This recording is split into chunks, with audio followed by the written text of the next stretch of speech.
Luminosa, el mes de mayo, el mes de Esther, tenemos la presencia de un queridísimo amigo, Luis Raúl Calvo, poeta, ensayista, músico y director del proyecto cultural Generación Abierta.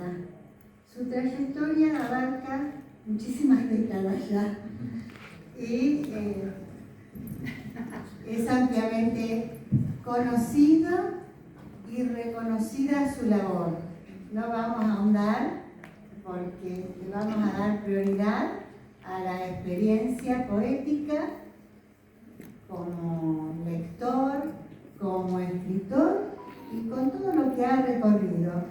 Bueno, Luis, te has presentado así muy sucintamente y me gustaría que nos cuentes un poquito o que te refieras a qué implica ser un lector.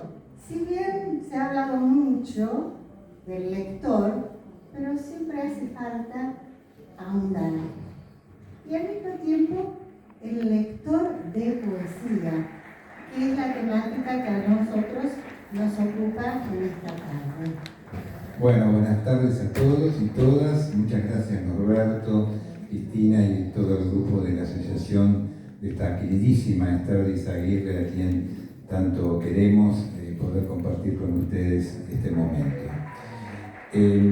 Bueno, ser lector, cuando hablamos de lector hablamos de poder encontrarnos con una obra, con un libro, ¿no?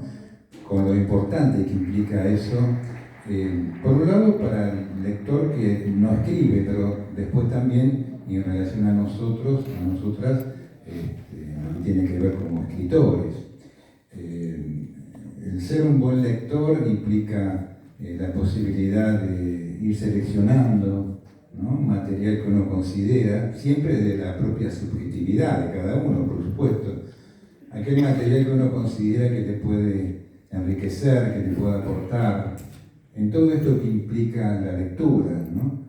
Avisa nuestra imaginación, nos permite generar un pensamiento propio, un pensamiento crítico. Y en el caso del arte también, ir encontrándonos, ¿no es cierto?, con mundos a veces que uno no conoce y que le permite poder ir incorporando aspectos de otros autores y autoras, que en el caso de nosotros, en este caso como poetas, nos da la posibilidad de seguir creciendo.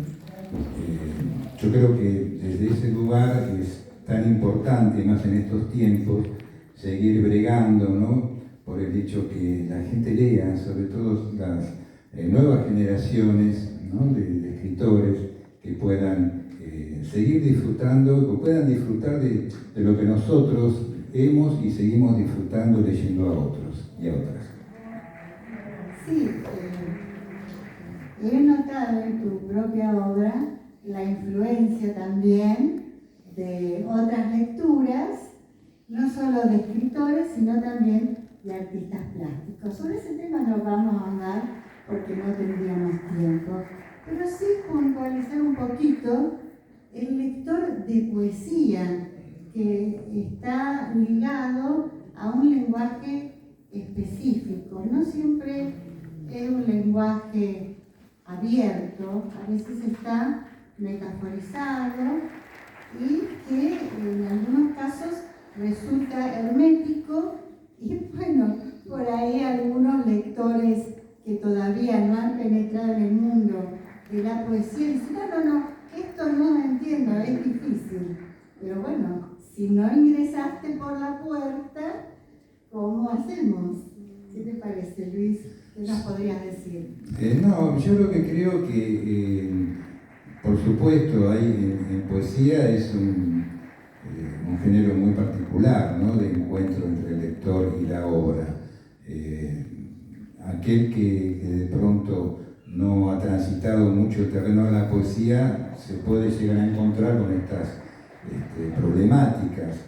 Un poco pasa con el arte también. Muchas veces uno no ha comprendido demasiado bien una obra, pero también la obra llega por otros lados, no llega por los sentidos.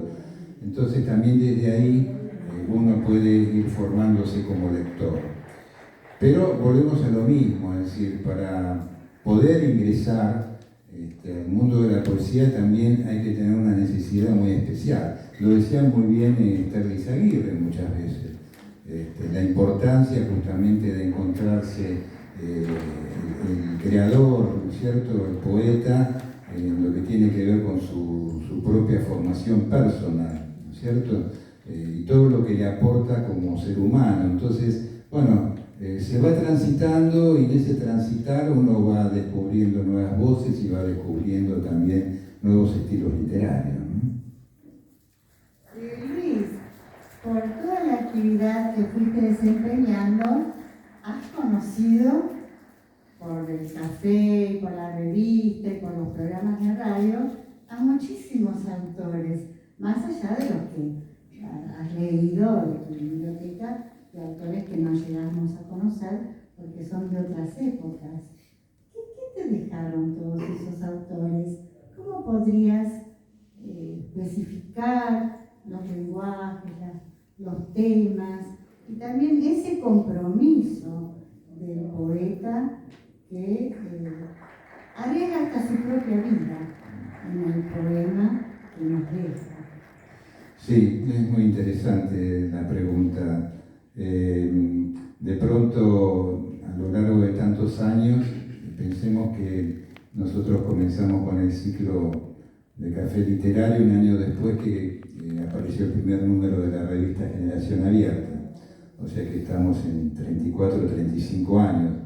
Así que la gran cantidad, como decís vos, yéndonos no a los autores que uno ha leído y que no tienen que ver con nuestra contemporaneidad, pero justamente con aquellos que sí lo han sido y lo siguen siendo, uno aprende muchísimo, uno se enriquece, porque si algo ha caracterizado también a la poesía argentina en estas últimas décadas es la versatilidad, ¿no? Hay una heterogeneidad de voces muy importante. En esa heterogeneidad, como siempre ocurre, desde la subjetividad de uno, se puede sentir más ligado, ¿no es cierto?, por algún tipo de poesía en particular.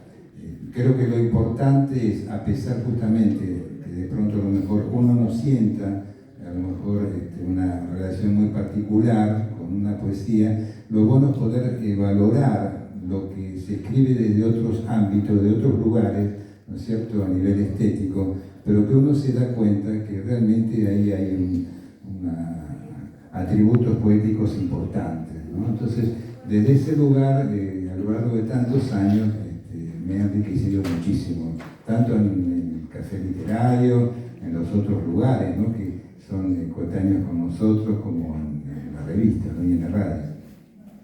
Sí, yo noto que hay diversas corrientes, como vos mismo expresaste, la heterogeneidad. Estamos viviendo otras épocas diferentes a las de los movimientos de vanguardia de la posguerra, por ejemplo, la época, bueno, del surrealismo y bueno, todas las otras vanguardias que fueron surgiendo. ¿Qué podríamos ir pensando para que cada uno de los que están aquí presentes vayan cuestionándose hacia dónde mirar con respecto del lenguaje, con respecto de las lecturas de las distintas generaciones? Porque yo creo que tenemos presencia de jóvenes y eso nos contenta muchísimo, pero a veces falta ese intercambio intergeneracional de voces, así también como de distintos registros de los niveles de lengua. Algunos podemos escribir con una lengua más culta o más coloquial o, bueno, relacionada con estructuras tradicionales, otros más modernos. ¿Por qué no podríamos ir tirando ideas para seguir pensando y que nos vayamos todos con una linda tarea?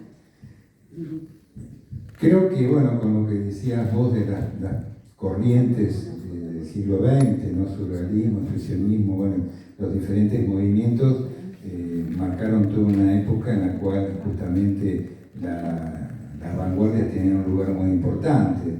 De alguna manera venían a intentar romper un poquito con lo anterior, ¿no? A veces en forma abrupta, ¿no? Recordemos las famosas cartas de Borges con Lugones, ¿no? No estaba el movimiento martifianrista. Pero lo interesante de esto es que había un debate de ideas, eso es lo importante. La caída de la modernidad, ¿no? Produjo un cambio sustancial en todo aspecto a nivel histórico. Entonces, eso se ve reflejado también en el arte y se ve reflejado en la literatura, en la poesía. Podemos decir que hoy coexisten diferentes formas estéticas en un mismo tiempo histórico. Y esto no es de ahora, ya digamos como que ya hace unas décadas que está ocurriendo lo mismo.